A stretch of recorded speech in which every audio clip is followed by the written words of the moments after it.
Welcome to BNC Sports. I'm James Hill. College football. The late, great Bobby Bowden coached college football from 1959 through 2009. Coach Bowden is gone at age 91. We are joined by Charlie Ward, the 1993 Heisman Trophy winner and FSU national champion. He is also the New York Knicks first-round draft pick, 26th overall in the 1994 NBA draft. Watch this BNC Sports exclusive.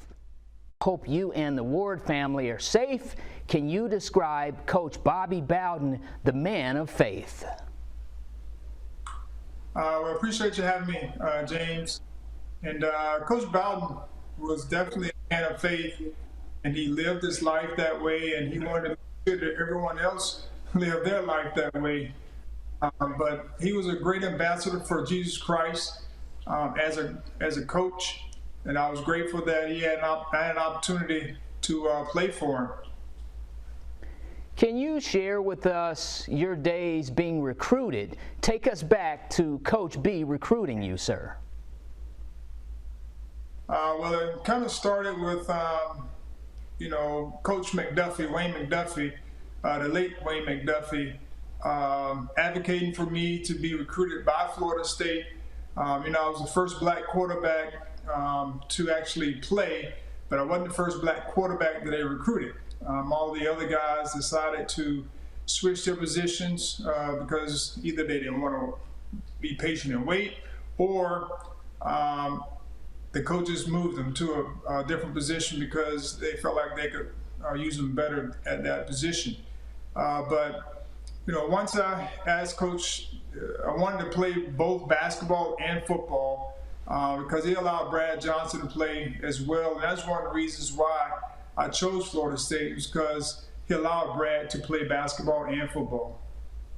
Now, what was it like winning the Heisman Trophy and the national championship with Coach Bowden and the Noles Nation?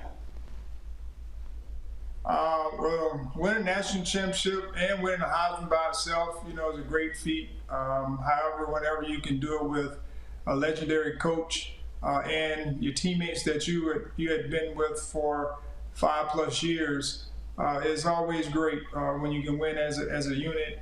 The Heisman is an individual award, but there are a lot of guys whose name is tied to that. As well, because football is not an individual sport, and I was grateful for those guys. And being able to be under Coach Bowden's tutelage, and that being his first national champion and the first Heisman, was definitely a great honor. Charlie, you also played Noles basketball, as you alluded to. You went on to play with the New York Knicks, the Spurs, and the Rockets. Also, when we look at Noles history, we see Deion Sanders Prime. Coach Prime was able to play baseball with the Seminoles and also football. How did you enjoy playing in the NBA and being a two-sport letterman? Well, I just like to play ball. I have a book out called The Athlete, and that's basically what I wanted to do and be. I had to also understand that I had to make sure my grades were in order so that I could play. And so I worked really hard in that area because it didn't come easy. Sports came really easy to me. And so just getting an opportunity to play multiple sports in college was a great honor for me to be able to do. And then to have options to be able to play professionally was definitely a great blessing from the Lord to be able to have those options. Charlie, what will you remember the most about the late, great Coach Bobby Bowden? Well, just him being a man of God, his word and integrity, having great integrity.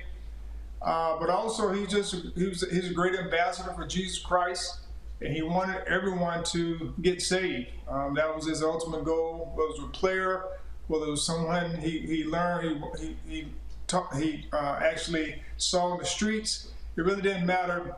His goal was to be an ambassador, and I was grateful that I had an opportunity to be under that tutelage, for sure. Take us back to your sideline when you were winning championships and you went back over and Coach B was there coaching you up, so to speak. Take us back to those fond memories. Well, there were a few memories I had, especially my junior year. It was really eventful because my first 4 games I had like 13 interceptions. That's not a very good ratio when you start looking at it, but you know, it was challenging. But I had to go through the adversity. He allowed me to fail and gave me a second chance, and I was grateful that I was able to redeem myself.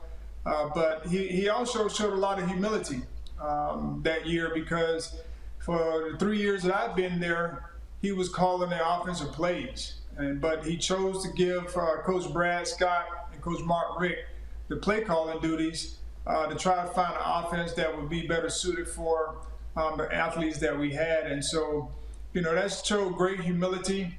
And I was grateful that, you know, he allowed Coach Brad, Coach Scott, and Coach Richt to call the plays because it did give us an opportunity to be able to spread the ball around a little bit more and use the athletes that we had.